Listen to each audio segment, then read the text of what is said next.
ก็ขอยกมือ10 นิ้วกราบนบนอบน้อม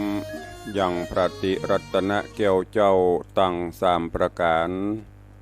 อันมีพระพุทธพระธรรมพระสงฆ์อันเป็นสรณะที่เปิ่งที่เคารพนับถืออันสูงสุดในชีวิตกราบคารวะแตบไตรไวยสาปารมีธรรมพระมหาเถรานุเถระเจ้าคณะพระสังฆาธิการภิกขุสงฆ์องค์สามเณรจุตนจุองค์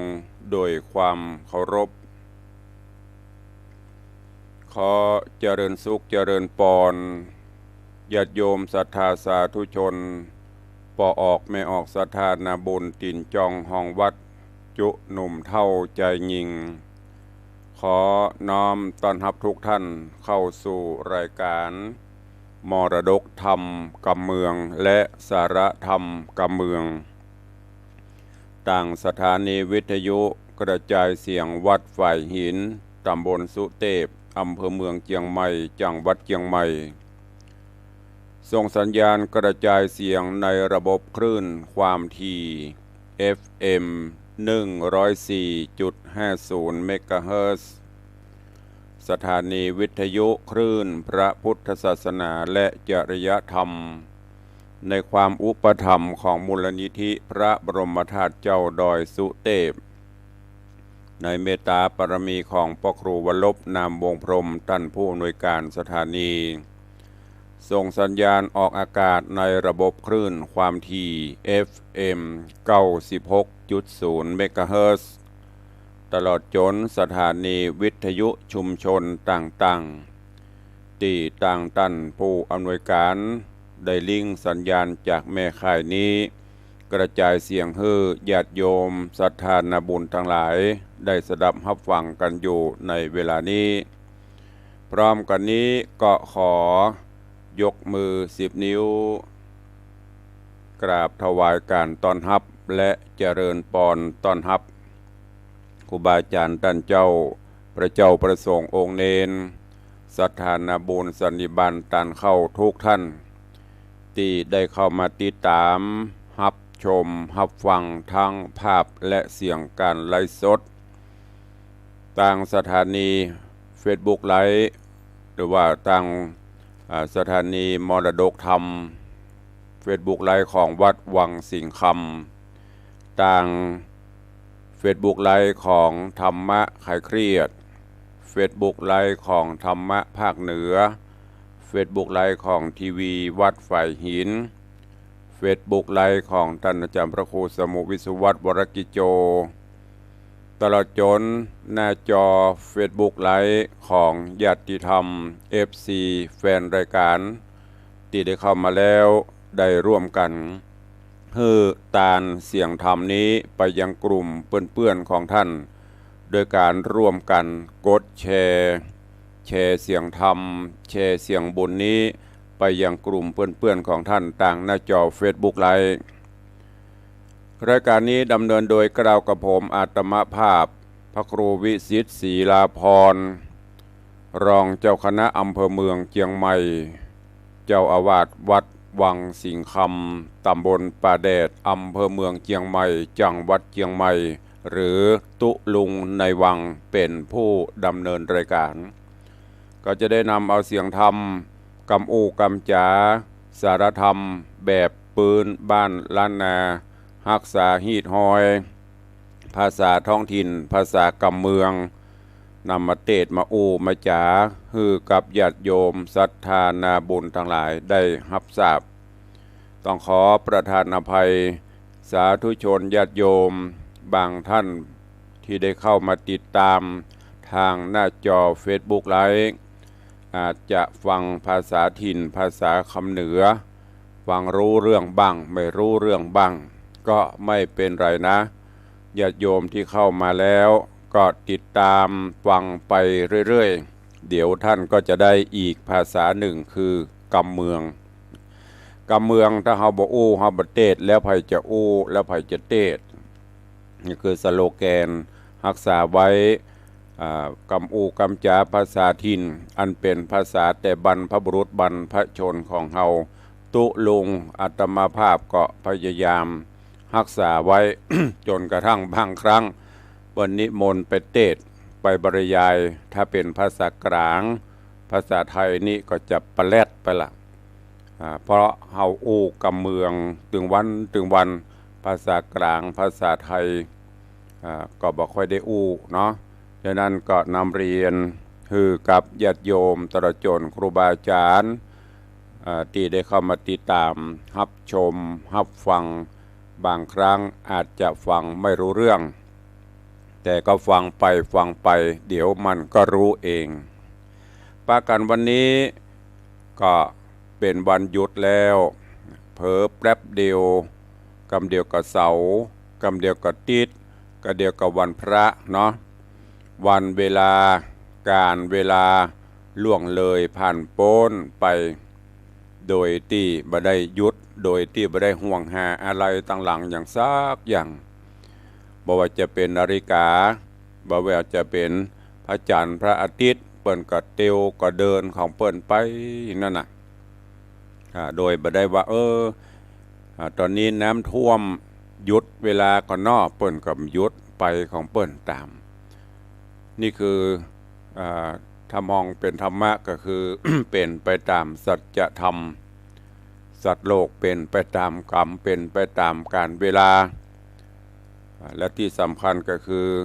บางวันก็มีความสุขบางวันก็มีความทุกข์บางวันก็ได้รับเสียงสรรเสริญเยินยอยกยอปอปั้นบางวันก็ได้ยินเสียงซุบซิบนินตาว่าให้บางวันก็มีความสุขบางวันก็มีความทุกข์ เนี่ยเปิ้นว่าเป็นไปตามโลกกระทำครอบงำสัตว์โลกอยู่และก็สัตว์โลกก็คือหมู่เฮาทั้งหลายบนโลกเนี้ยก็ย่อมเป็นไปตามสิ่งเหล่านี้เพราะฉะนั้นญาติโยมทั้งหลายเมื่อเฮาหูถึงโลกกระทำเช่นนี้แล้วเฮาก็พยายามทำใจให้ร่มรื่นทำใจให้เย็นสบายโดยการน้อมนำเอาหลักธรรมธรรมะสัจธรรมคำสอนที่องค์พระผู้มีพระภาคเจ้าพระองค์ท่านได้ตรัสได้เทศนาสั่งสอนแนะนำเฮามา2,000 กว่าปีแล้วโดยเฉพาะแล้วศีลเป็นข้อวัดปฏิบัติรักษากายวาจาใจของเฮาบรรณาก็คือมีศีล5 ข้อ ธรรมเนียมปฏิบัติอย่างล้านนาเมืองเหนือเฮานี่ก่อนที่จะมีพิธีการต่างๆก็จะมีการนำเอาพานหรือขันข้าวตอกดอกไม้ไปขอศีลอันนั้นเป็นเพียงแต่บุคลาธิฐานแต่แล้วศีลไม่จำเป็นต้องไปขอเฮาปฏิบัติที่ไหนอยู่ที่ไหนถ้ามีศีลใดทั้งนั้นไม่ว่าจะหลับจะนอนจะตื่นจะยืนจะนั่งจะนอนถ้าอิริยาบถต่างๆเฮามีศีลครอบมีศีลประจำจิตประจำใจเฮาก็จะทำให้กิจการทำอย่างต่างๆเฮาก็จะบ่พลาดบ่พลั้งบ่เผลอตรงกันข้ามส่วนมากแล้วขอตุเจ้าฮื้อแล้วแต่ทำเป็นประเพณี บ่ได้เอาไปปฏิบัติอย่างจริงจังมีการมีงานมีกินมีตานทุกครั้งขอตลอดขอศีลห้าตั้งแต่ปอาจารย์นำมายังพันเตดูเจ้าก็ว่าคือศีลเป็นข้อเป็นข้อแต่เฮาบ่ค่อยเอาไปปฏิบัติ ทำกันเป็นประเพณีแต่ที่จริงแล้วขอก็ได้บ่ขอก็ได้เฮาปฏิบัติได้ทุกขณะเด้อฝากฟังไว้กับญาติโยมศรัทธานาบุญเฮาทั้งหลายได้นำไปคิดพิจารณาและนำไปใช้ในการดำเนินชีวิตประจำวันก่อนที่จะได้เทศนาธรรมในวันนี้ก็ขออนุญาตไปตักไปตายพี่น้องญาติโยมศรัทธานาบุญทางหน้าจอ Facebook ไลฟ์เป็นอันดับแรกเนาะส่วนทางบ้านทางจองใต้รายการตุลุงจะไปตักไปตายเนอะเจริญปอนต้อนรับโยมสรินทิพย์บุญเลิศน้อมกราบใบสาเจ้าสาธุขอเจริญปอนโยมประพักเนาะโยมประพักตอนนี้ปุ่นเป็นอยู่ญี่ปุ่นบุญไปทัศนศึกษาไปพักผ่อนหย่อนใจกับครอบครัวถึงตันมานิดถึงครอบครัวของเปิ้นถึงลูกสาวลูกเขยก็แอวเฮือม่วนเนอะแอวเฮือมีความสุขเนี่ยเพราะว่าจ้างใจชีวิตบางครั้งมันพักผ่อนบางครั้งมีเวลามีความพร้อมก็ไปเมื่อเฮามีกำลังวังชาไปเมื่อมือได้ไปได้นี่จะได้ฮู้ได้หันบ้านเปิ้นตัวเองเจริญปอนต้อนรับพระนานอินสมเตปินเป็นนานอินสมเจ็ดสีก็กำลังเข้ามาชมมาปออยู่เนาะเจริญปอนโยมพลอยแต่ต่างใต้อ่านไม่ได้ละ PLOY ถ้าจะอ่านว่าพลอยถูกกันเนาะแต่ตั้งหลังอย่างเนี้ยเป็นอย่างผู้อ่านไม่ได้ละกราบสาธุเจ้าตุลุงสาธุเนอเจริญปอนโยมจันสายแปลงหลวงกำลังเข้ามาสาธุอนุโมทนาขอต้อนรับทุกท่านสู่รายการเนอกำลังเข้ามากันอยู่คนต่างบ้านก็เดี๋ยวก็ไปตักไปตายขอบพระคุณทุกท่านที่อยู่เป็นกำลังใจเปิดฟังกันไปจะเข้ามาตักตุลุงแล้วก็ลวดหายเซฟนะ เพื่อตุลุงจะแจ้งข่าวสารอย่างบุหูรู้มันได้ยินรู้นะทำงานกันไปตัวฟังกันไปตัวอยู่ในรถในรางในบ้านในจองในเฮือนหรือเนี่ยอย่างไปก็ทำไปฟังไปก็ได้ไม่เป็นไรเนาะเข้าสู่หัวใจของรายการวันนี้ก็คือพระธรรมเทศนาปื้นเมืองเหนือตุลุงนำมาเทศนาเฮือตันต่างหลายในเรื่องของสุวรรณพรหมาลำดับลำดามาถึงยังผูกทวนที่7ข้างแหมน้อยจะจบวันนี้จบผูก7ก็ขึ้นผูก8ต่อไปดำเนินเรื่องราวมาถึงในตอนที่สุสาหรือว่าสุสากับวรกิติกาซึ่งสุสาได้นำเอาวรกิติกามาเลี้ยงมาดูอยู่ด้วยกันฉันพี่ฉันน้องเมื่อก่อนเดิมทีมาก็ได้รับความทุกขเวทนาเสาะว่าหากินเสาะขอเข้าขอน้ำป้นกินประทังชีวิตไปเป็นวันจนกระทั่งไปตอนใดเขาก็ปเบื่อขี้หน้าไปขอที่ไหนเขาก็จังละพอไปเจือบางพ่องก็ดุด่าบางพ่องก็บุยปากใส่บางพ่องก็ว่าประชดประชันเนี่ยจะได้สุสาก็เลยปาเอาวรกิติกาน้องเหยเฮาเอาตังหน้าเปลี่ยนไปดีกว่าเนาะอย่างเฮาได้ยินแบบไปตายเอาดาบหน้าดีกว่าป่ากันบุญป่าโคป่าไม้ลำเนาไพศาลเสาะว่าหากินผลหมากหลักไม้หัวไม้ตามป่าตามเขาไปจนกระทั่งวันหนึ่งถ้าจะเหลืออดเหลือทนเนาะสุสาก็เลยประกาศสิทธิ์กับวรกิติกาตอนนั้นไปพักอยู่ที่ห่มไม้ใหญ่ไม้หลวงป่ายไม้ก็มีนกสปะนกเกานกแขกสุสาก็เลยบอกวรกิติกาน้องเหยวันเนี้ยมีอย่างกินสักอย่างถ้าน้องมาเสาะมาหารนะตายแน่ตายตึงกู้ธนูนี่เอาไปยิงนกไปได้นกมาเดี๋ยวเขาจะมาปิ้งมาจีสู่กันกิน อย่างน้อยก็จะได้ประทังชีวิตจุบชีวิตปนไปแถมวันวรกิติกาบุหูจะได้เมื่อเป็นคำสั่งปีก็แล้วธนูที่ป่อพรานเอาไว้ฮื้อนั่นน่ะตั้งแต่เมื่อป่อพรานตายละไว้ก็คือวรกิติกาก็เอาธนูยิงโอ้แทนที่จะไปถูกนกถูกอย่างไปว่านกบินหนีไปหมดกลับกลายเป็นว่าธนูนี่ไปล้มต้นไม้ต้นตอกในป่าหลงลึงเอามาได้สักอย่างนกกับได้อย่างกับได้ป่ายปอต้นไม้กับล้มหลงเตียนปี้ก็เลยบอกยิงแหมกำโลเอาธนูยิงไปแหมดอกหนึ่งก็ปรากฏว่าเป็นไฟเผาป่าเผาต้นไม้ที่เป็นขี้เงื่อขี้อย่างหลงลึงเอาคำนี้พอดีสุสากรรมกืดว่าโอ้มันเป็นจะอีกก็ดีเนาะ ต่อไปเราจะได้พื้นที่เนี่ยให้ใส่นาให้ดีทำให้ทำสวนก็เลยได้เม็ดข้าวตีลูกกระตะเปิ้นตายละข้าวก่อนนะเอามาหว่านเอามาปลูกก็ฝนฟ้ากระตกลงมาเม็ดข้าวเม็ดงาที่ปลูกก็งอกงามขึ้นโอ้ต้นข้าวต้นกาก็งามในธรรมเพิ่นบอกนะไม่ใช่โม้นะในธรรมมาต้นข้าวต้นเต้าตาลนี่หน่วยเต้าบะแตงบะเต้าเนี่ยเม็ดข้าวก็ได้เข้าได้อย่างมานักเข้าแล้วก็มีคนยากคนโจรมาขอแบ่งปันเปิ้นก็คือเพราะนึกถึงว่าเกยตุกยากมาก่อนเมื่อก่อนไปเสาะขอเปิ้นก็ซบประมาทดูแควนสะปะสะปันได้รับผลกระทบตั้งจิตตั้งใจมาบัดเดียวนี้เฮาปอที่จะมีแบ่งเปิ้นหูแล้วว่าความตุกมันเป็นจะได้บ่ได้กินมันเป็นจะได้ก็เลยแบ่งปันกันไป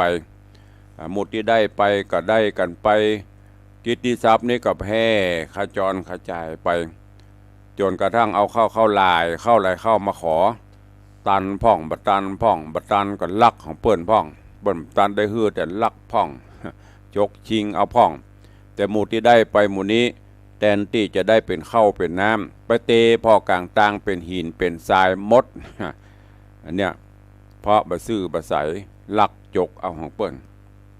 โยกันไปเมินไปกิตติทรัพย์นี้ก็แผ่กระจายไปเรื่อยๆจนกระทั่งไปหูไปทราบถึงยังพญาเจ้าเมืองได้หูได้ทราบกิตติทรัพย์ก็เลยส่งข่าวส่งราชทูตหรือว่าส่งข้าทาสบริพารมาขอเอาสุสาปอบกับวรกิติกาไปอยู่ในบ้านในเมืองเมื่อสุสาได้ไปอยู่ในบ้านในเมืองก็ได้รับความสุขบานหวั่นใจด้วยปุญญาบารมีมาแต่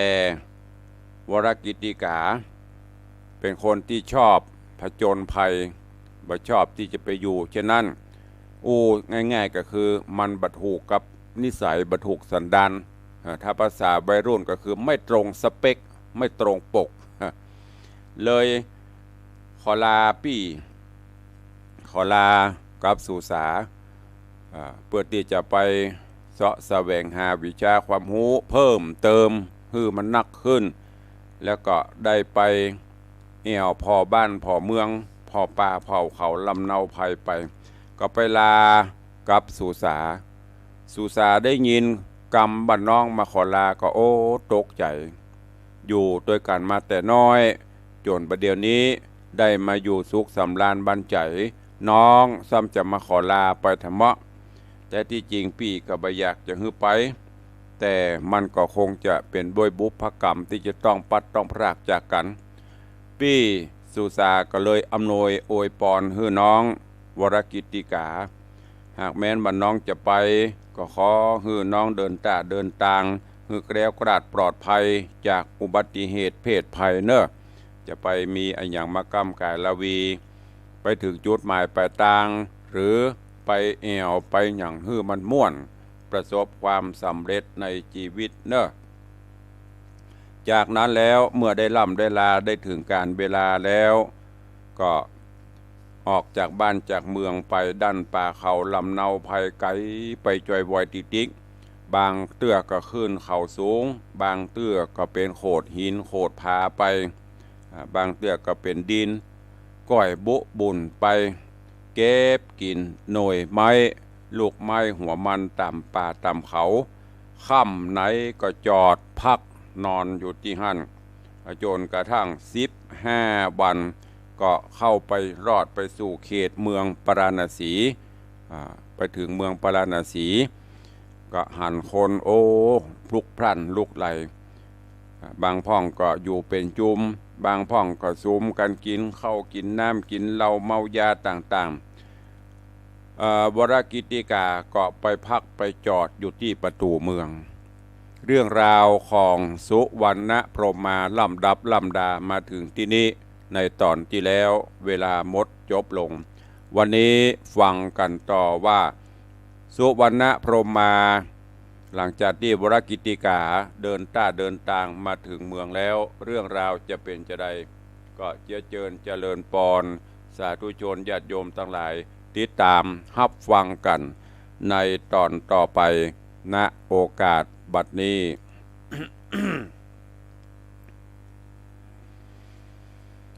นะโมตัสสะภะคะวะโตอะระหะโตสัมมาสัมพุทธัสสะ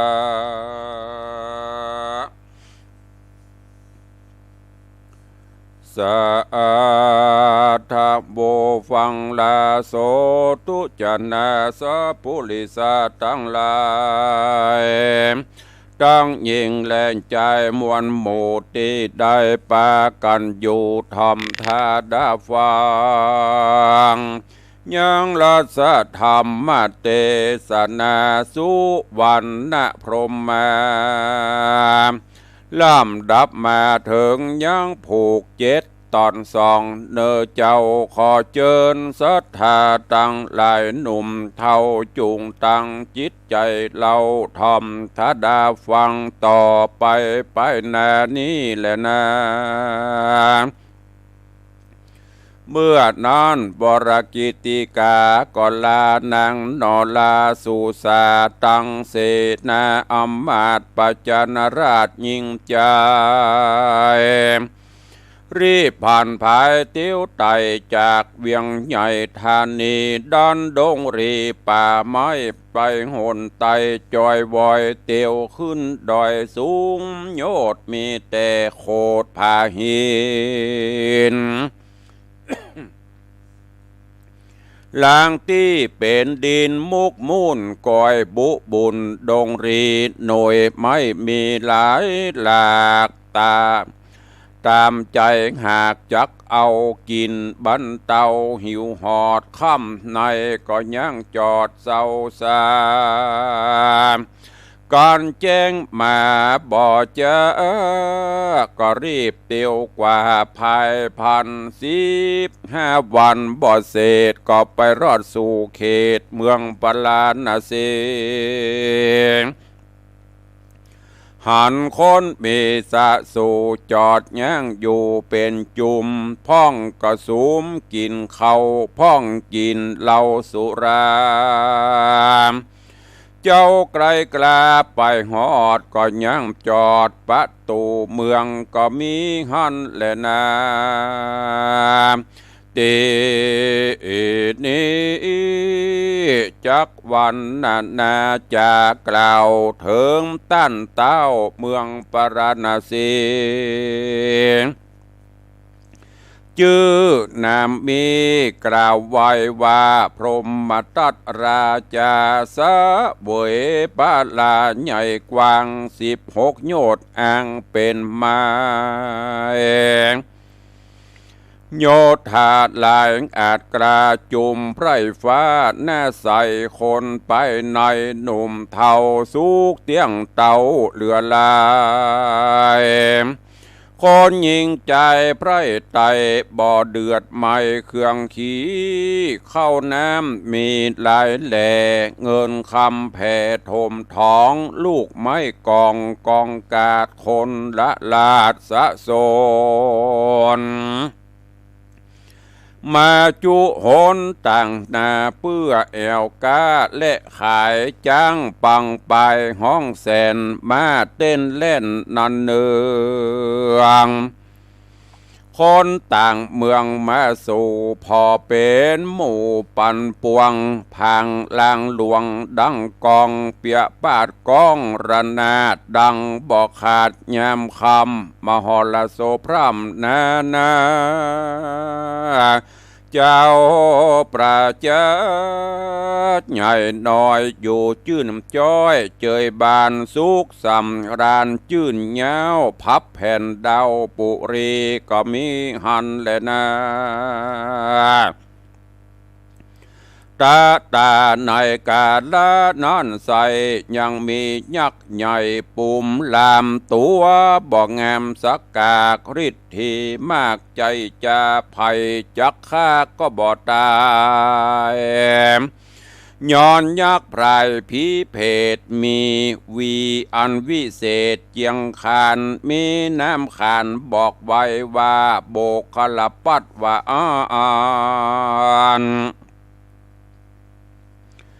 อันว่าวีอันนั้นบ่ไรไผมีไว้กับตนเป็นมงคลลำเลิศป่าฮือเกิดสุขีมีฤทธิโยดเหย้า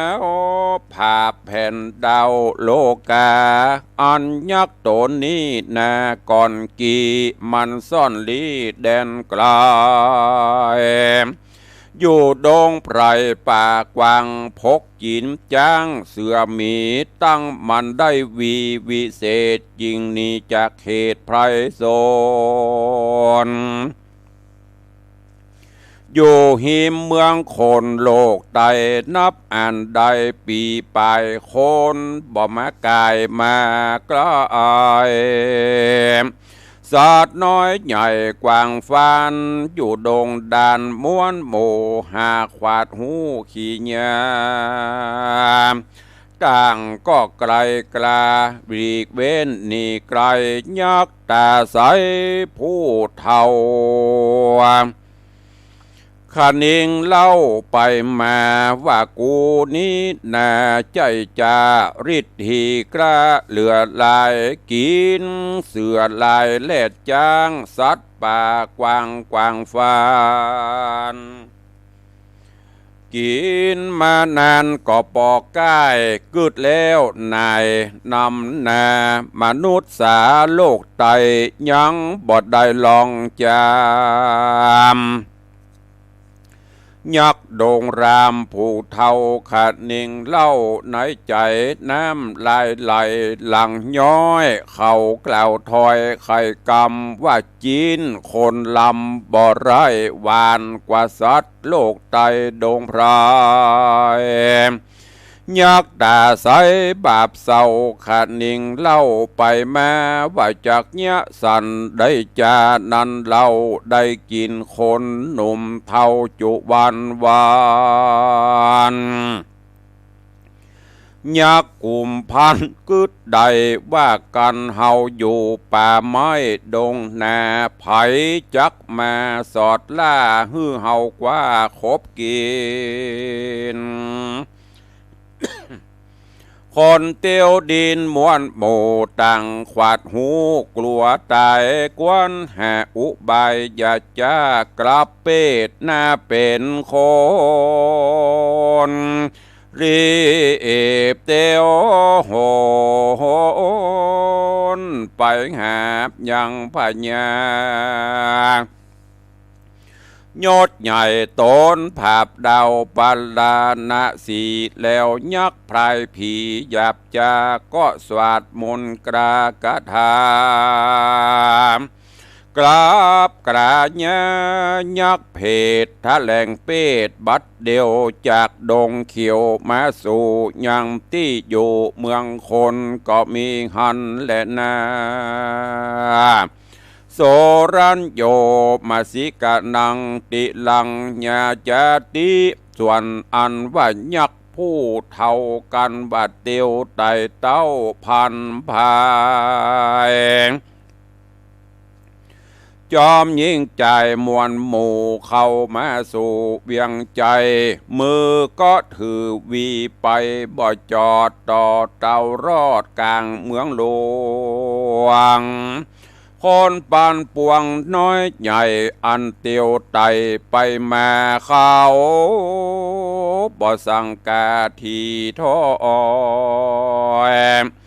ว่าเป็นยักษ์ถอยปาลากันมันเตียวมาหลอดแล้วที่คุ้มแก้วห่อคำก็เส้งไข่กำกล่าวอู้โอ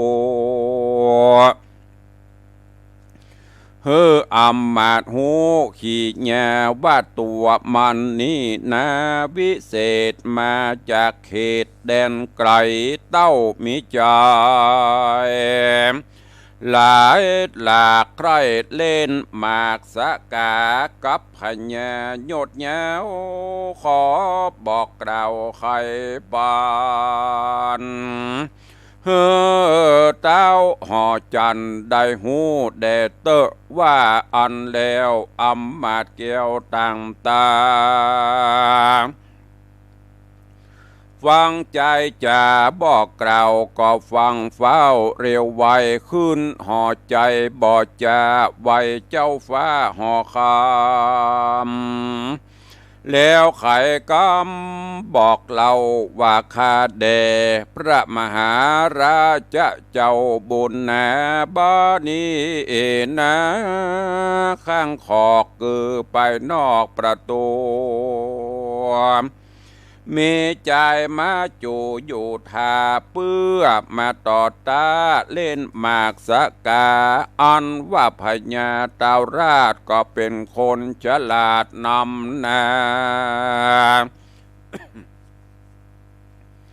โดยหมากสกาอยู่ก่อนไผ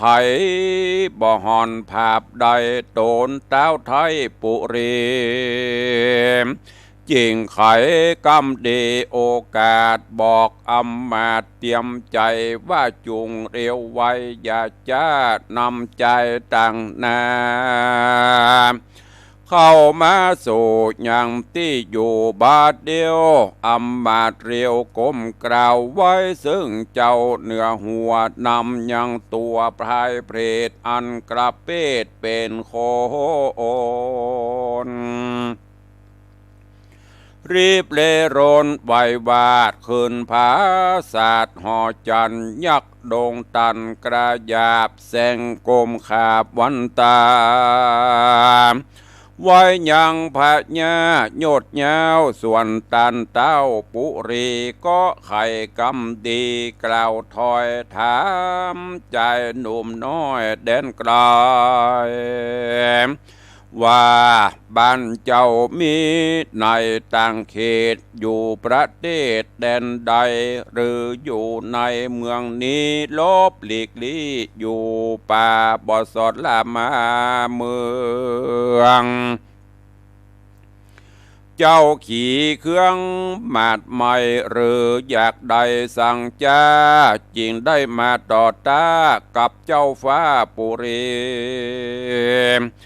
เจ้าอวดดีหลายหลากหรือเจ้านี้หากมีของมีเงินทองเพชรแก้ววิเศษแล้วอลังการนายมือขากการหมากสกาจักเอาสั่งมาต่อตาตนเจ้าฟ้าก็จะทำยังยักษ์ปุ่มหลามพระเพศอันกระเปดเป็นคนส่วนยักษ์ตามนปากกวางแสงกล่าวอ้างไขจาว่าข้านี้นะอยู่ป่าบ่จักว่าไปไหนย้อนเข็นใจยากไรหาผักไม้หัวมัน ตามดงตันปากกวางบ่อไฟ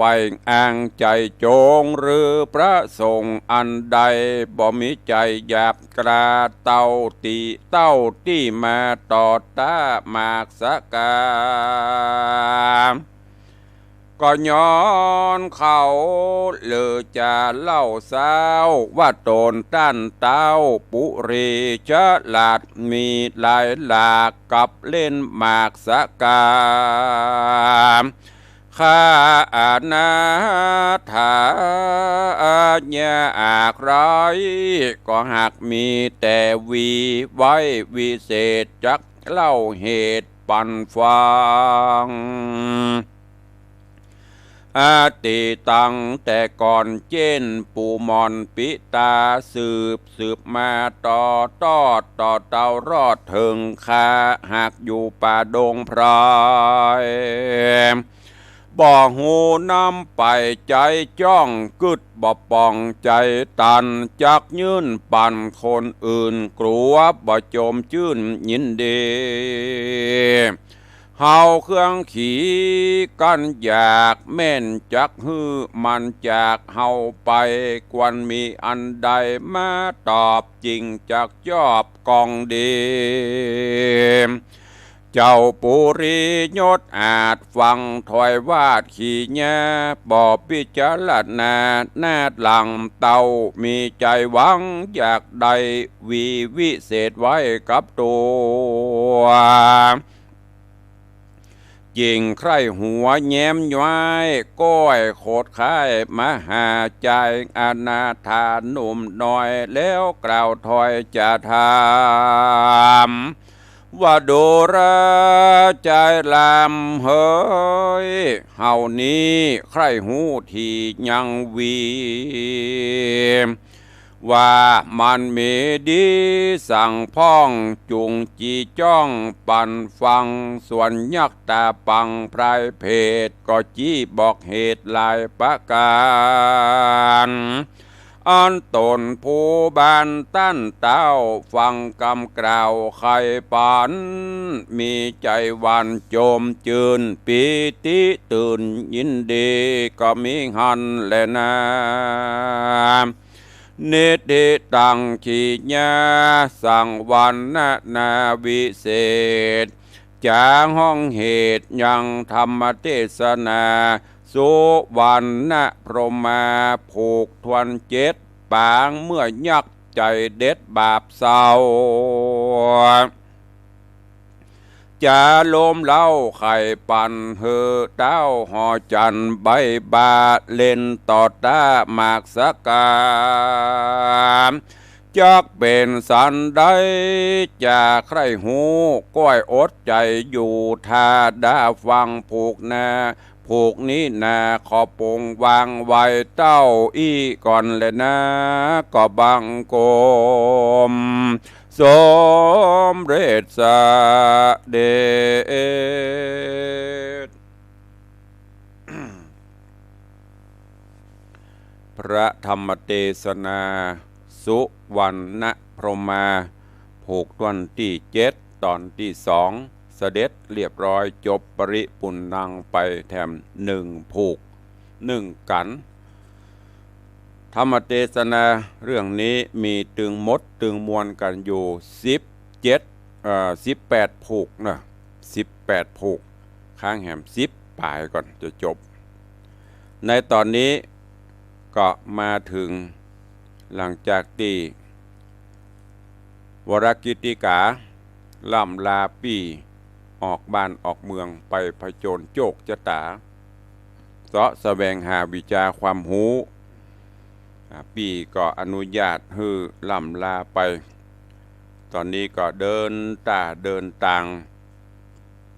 ลัดป่าเขาลำเนาภัยไปพดปุ้นเมืองปราณสีแล้วก็พักจอดย้างอยู่ที่ประตูเมืองปราณสีย้อนกล่าวถึงที่เมืองปราณสีหรือที่เมืองของป่อพญาพรหมทัตเนี่ยเสวยบ้านเสวยเมืองมาเมินนักแกมีข้าทาสจะบริพารก็นัก ไพร่ฟ้าประชาดาษก็เอี่ยวก้าขายหล่องลายตายต้องในขณะที่นั้นก็มียักษ์ตัวหนึ่งยักษ์ตัวนี้เป็นยักษ์ที่รูปร่างอัปลักษณ์ตัวก็งามแต่ยักษ์ตัวนี้มีฤทธิ์ทีภัยฆ่าก็บ่ตายบ่เต้าแต่นั้นยักษ์ตัวนี้ก็ยังมีของวิเศษประจำกายนั่นก็คือวีหรือพัดโบกเนี่ยที่เขาเอาวีแก้ฮ้อนน่ะกำเมืองเหนือพังวีกำภาคใต้ภาคกลางอื่นพังว่าพัดวีพัดเนี่ยเป็นของประจำกายมีไว้กับตนกับตัวมาตลอดละซึ่งพญายักษ์ตัวนี้ก็หลังจากที่อยู่ป่าเขาลำเนาภัยกินอะไรอย่างต่างๆอิ่มหนำสำราญแต่พอมีวีอันนี้มาปรากฏว่ามีอย่างมาใกล้เสือสิงกระทิงแรดอะไรอย่างต่างๆสัพพสัตว์มาใกล้ก็เลยไม่ได้กินแม้แต่คนแต่ยังกับมาใกล้ก็เลยอดอยากปากแห้งล่ะโอ้อยู่นี่ก็ไม่ได้กินอย่างแล้วรู้นี่ก็จำเป็นจะต้องไปเสาะหากินที่อื่นและที่กินที่สมบูรณ์ที่สุดก็คือเมืองมนุษย์ปุ่นก็เลยดันด้นออกป่าออกเขาไปพอหูกิตติศัพท์ที่เมืองปาราณสีนี่มีไผ่ฟ้ามีเสนามีคนหลายพอมาถึงกลางเมืองมนุษย์ออกมาสู่เมืองคนเขาจะเป็นยักษ์ก็จะหันกงว่าเพิ่นจะกลัวจะปากันลบหลีกลี้หนีมดก็เลยกลับกลายแถลงเป็ดเป็นคนแถลงเป็ดเป็นคนแล้วก็ไปสู่ยังเมืองพาราณสีนั่นแหละไปบอกไปกล่าวไปถึงก็สวดคาถากับกายเพศอย่างแล้วก็มือก็เอาวีกำวีไปถึงเมืองหลวงพอไปถึงเมืองหลวงคนก็บ่สังเกตสังกาบำเป็นยักษ์แถลงเป็ดมาต่างกระเตียวไก่ไปไก่มาจนกระทั่งยักษ์ที่แถลงเป็ดเป็นคนเนี่ยก็ปุ่นไปถึงหน้าคุ้มหน้าหอคำหลวงละ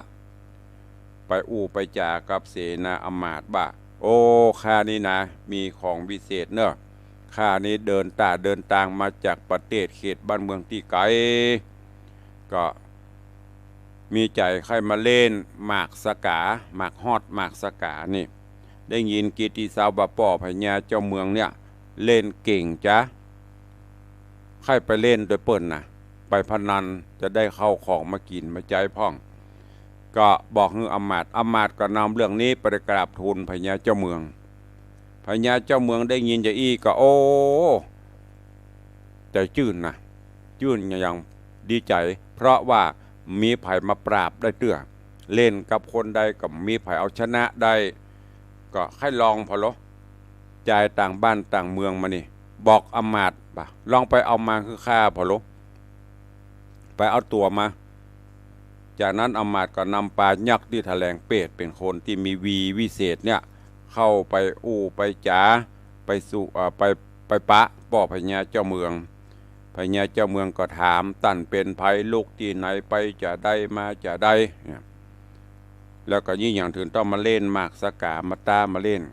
ยักษ์ก็บอกโอ้ข้าในลูกแดนไกลมาได้ยินกิตติศัพท์การเล่นหมากสกาหมากฮอดกับตันเนี่ยใครมาประลองพอนะมันจะมีอะไรอย่างพญาเจ้าเมืองก็ถามว่าเล่นได้แต่ถ้าท่านการหรอท่านการแล้วท่านจะเอาอย่างมาฮื้อของเฮานี่มีปะเลอะถ้าเฮาการเขาได้อย่างเฮามีฮื้อหมดยักษ์ก็บอกว่าโอ้ข้าก็บ่มีอะไรอย่างนอกจากวีประจำกายข้านี่วีประจำกายวีนี่เป็นวีวิเศษใจได้สปะพญาเจ้าเมืองได้ยินก็ใครได้มีใจละเขาได้วีวิเศษเอามาไว้กับตนกับตัวแล้วก็จะได้เริ่มประลองกันละ จะเล่นหมากสกาหมากฮอดไผจะแปะไผจะการก้อยติดตามฟังในผูกท่วนที่8เป็นลำดับไปวันนี้ขอโป่งวางไว้แต่เพียงเต้าอี้ก่อนเด้อเรื่องราวกำลังเข้มข้นเรื่องราวก็ม่วนงันสันเล่าขึ้น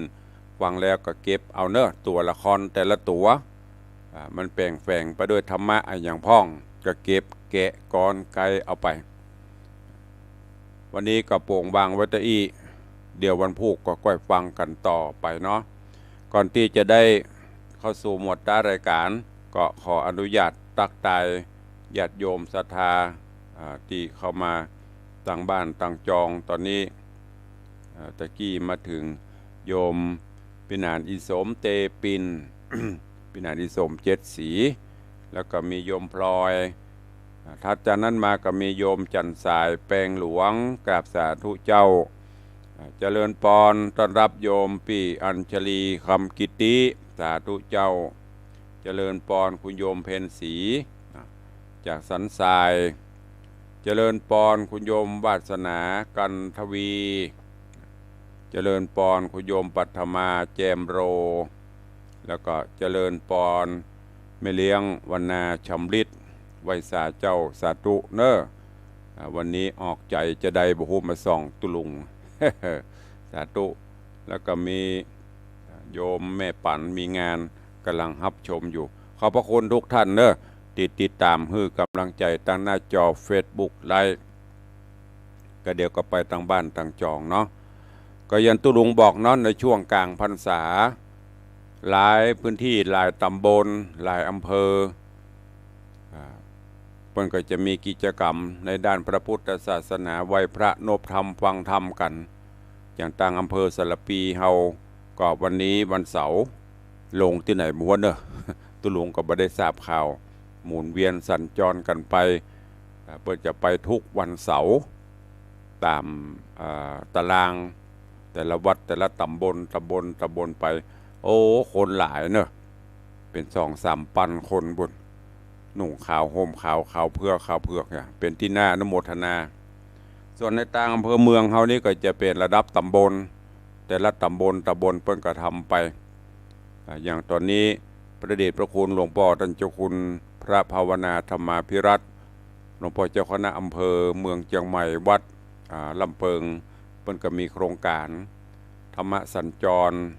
โดยการที่ออกไปปฏิบัติธรรมแต่ละวัดแต่ละตำบลก็ไปกันหลายตำบลในส่วนของตำบลประแดดก็มีโครงการธรรมสัญจรบวรพุทธศาสตร์รวมใจแต่ละตำบลก็จะมีชื่ออย่างตำบลสันผีเสื้อพ่องหลายตำบลนั้นก็เชิญชวนญาติโยมเฮาเนอะไปร่วมประพฤติวัดปฏิบัติธรรมร่วมกิจกรรมด้วยกันหลายอำเภอบนก็มีอยู่ขอประทานอภัยกับครูบาอาจารย์ตั้งดอยสะเก็ดเปิ้นที่แรกหลวงพ่อพระครูพิทักษ์อรัญญวัฒน์หลวงพ่อรองเจ้าคณะอำเภอวัดป่าฝางเปิ้นนิมนต์ไปเทศน์โครงการของคณะสงฆ์อำเภอดอยสะเก็ดที่วัดแม่ดอกแดง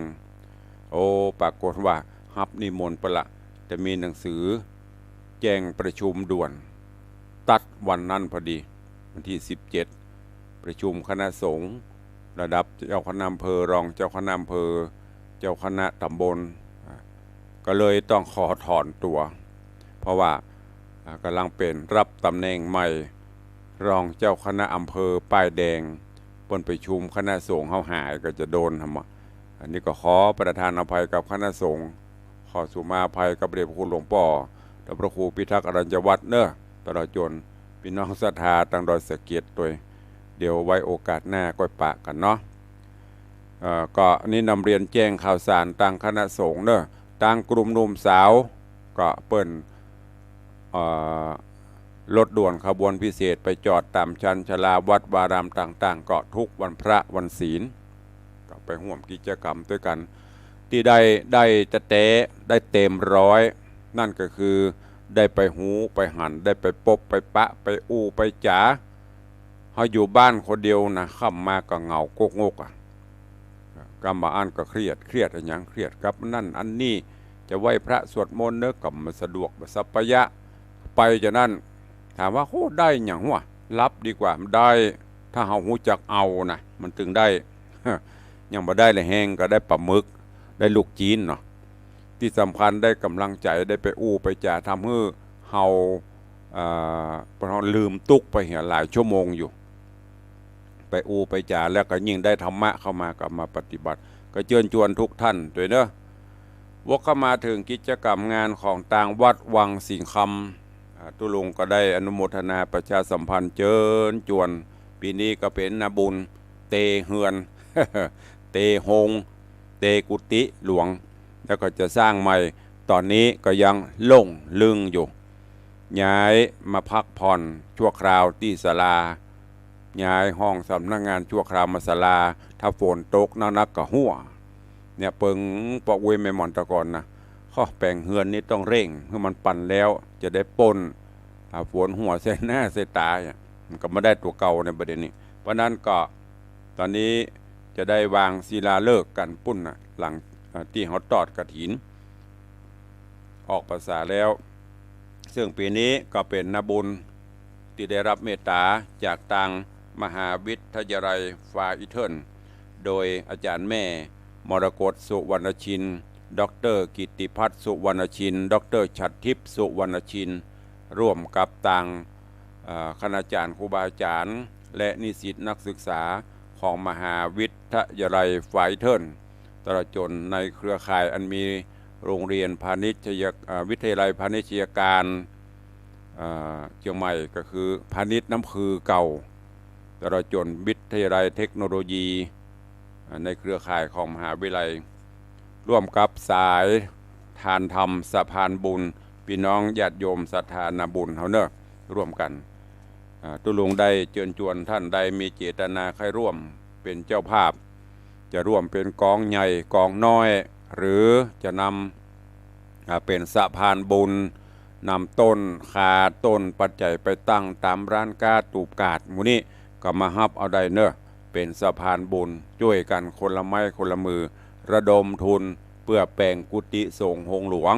คือมันเสร็จมันแล้วเวยๆตุลุงก็จะได้ขึ้นอยู่ บางเตื้อก็อู้กับสถาแต่พองเล่นว่างโอ้ข้ากวดตายละเนอะ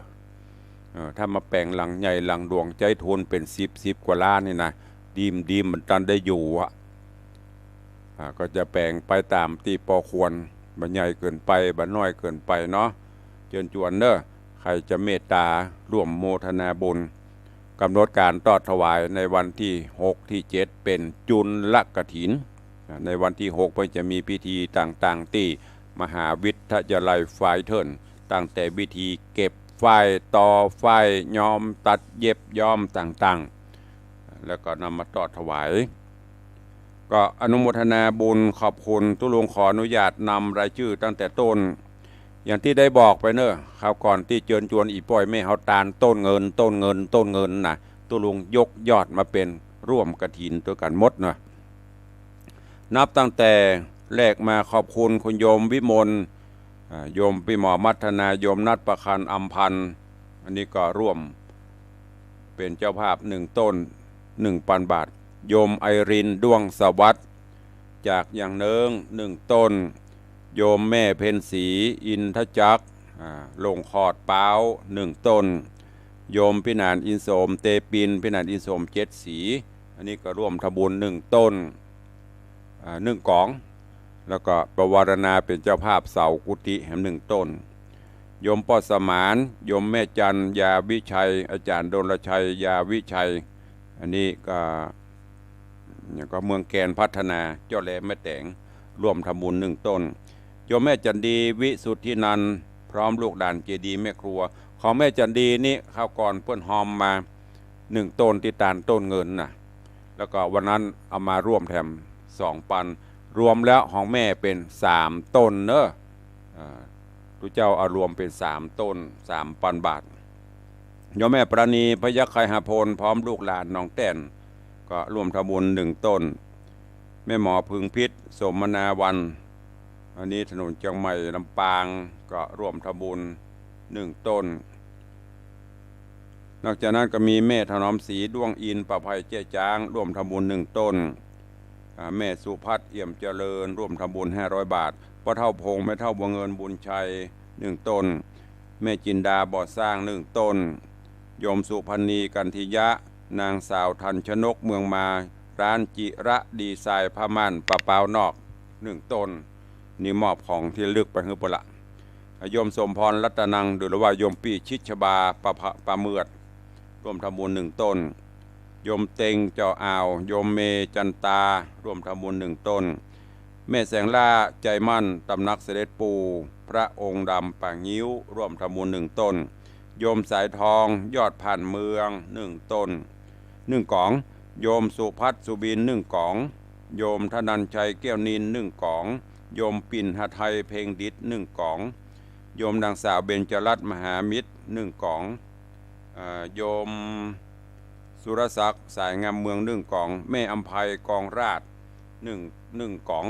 อันนี้โยมแม่อัมภัยปนฮับก่อนนั่นนะอย่างที่ได้บอกไปเนอะตุลุงยกยอดมาเป็นกฐินและปีนี้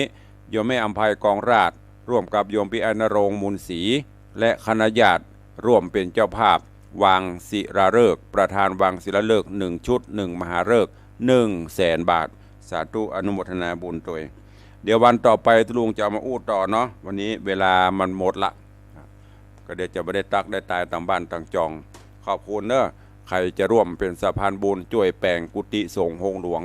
ร่วมบุญกฐินมหากุศลจุลกฐินกองละ 1,000 บาทก็ติดต่อแจ้งความจำนงได้ต่างบ้านมีก็ทดเวลาบาดเจ็บสัก2 นาทีใครจะอู้ตัวตุลุง0817836540ตั้งหน้าจอ Facebook ตอนนี้จอดอยู่ที่โยมแม่ปันมีงานทางบ้านมีใครจะอู้โดยพ่องให้กำลังใจด้วยการโทรศัพท์เข้ามา0817836540มีไหมเอ่ยถ้าบ่มีจะได้ล่ำลาแล้วเด้อเพราะว่าเวลาตอนนี้ตั้ง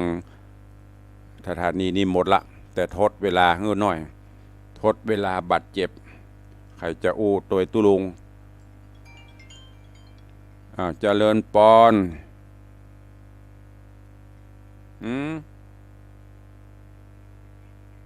เทพเสด็จดอยสะเก็ด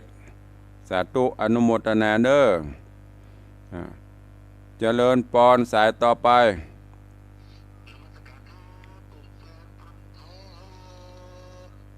เตี้ยแฟนพันธุ์แท้สาธุ2 สายไข่แหมมีไหมเอ่ยจากเทพเสด็จเมนวนเทพเสด็จมาละโอ้วันนี้ถ้าจะถูกหวยโรยเบอร์เนอะแม่เลี้ยงขึ้นมาอู้นี่นะเจริญปอน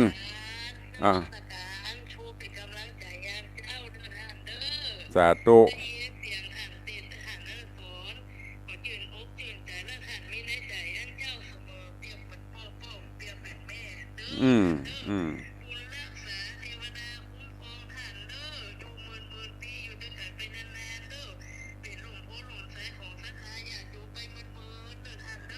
สาธุเจริญปอนขอบคุณโยมแม่เลี้ยงทัดพิชาสุสิงคำกำอูกำจากำปอนใดๆที่ท่านทั้งหลายอวยปอนขอเป็นผลสะท้อนย้อยปกปักรักษาทุกท่านเด้อวันนี้เวลาหมดเวลาแล้วขอนำรายการจากทุกท่านไปก่อนปะกันใหม่ในวันว่าง ตุลุงอย่างว่าก็มันว่างก็มามันว่างก็หายพ่องเนาะขอความสุขสวัสดีจุงบังเกิดมีกับครูบาอาจารย์ท่านเจ้าประสงค์องค์เนรญาติโยมศรัทธาจุตนจุองค์จุผู้จุคนเด้ออยู่เย็นเป็นสุขจัตตารโอธรรมาวัตันติอายุวันโนสุขังพลัง